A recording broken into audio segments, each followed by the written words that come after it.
মাশরাফি বিন মর্তুজা হলেন একজন বাংলাদেশি ক্রিকেটার ও রাজনীতিবিদ, যিনি বাংলাদেশ জাতীয় ক্রিকেট দলের সাবেক টেস্ট, ওয়ানডেতে ও টি-20 অধিনায়ক ছিলেন। তাছাড়া তিনি নড়াইল 2 আসনের সাবেক সংসদ সদস্য ও জাতীয় সংসদের হুইপ ছিলেন। 2024 সালে অসহযোগ আন্দোলনের পর রাষ্ট্রপতি জাতীয় সংসদ বিলুপ্ত করলে তিনি সংসদ সদস্যপদ হারান। ESPN কর্তৃক পরিচালিত ওয়ার্ল্ড ফেম 100 এই বিশ্বের সেরা 100 জন ক্রীড়াবিদদের মধ্যেই অন্যতম। অধিনায়ক হিসেবে তিনি ওয়ানডেতে 100টি উইকেট নেওয়া বোলারদের মধ্যে তিনি পঞ্চম বোলার। বাংলাদেশের দক্ষিণ পশ্চিমের জেলা নড়াইলে মাশরাফির জন্ম। ছোটবেলা থেকেই তিনি ভাদাদরা। পড়াশোনার পরিবর্তে ফুটবল আর ব্যাডমিন্টন খেলতেই বেশি পছন্দ করতেন, আর মাঝে মধ্যে চিত্রা নদীতে সাঁতার কাটতেন।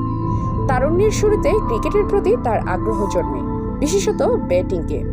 যদিও এখন বোলার হিসেবেই তিনি বেশি খ্যাত, সেজন্য তাকে নড়াইল এক্সপ্রেস নামেও অভিহিত করা হয়। নিজ শহর নড়াইলে মাশরাফি মর্তুজা ব্যাপক জনপ্রিয়।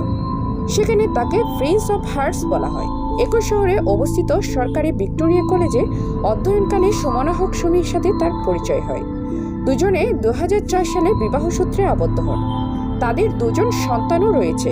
তিনি 2003 থেকে 2004 সালে দর্শন শাস্ত্রে জাহাঙ্গীরনগর বিশ্ববিদ্যালয়ে ভর্তি হয়েছিলেন।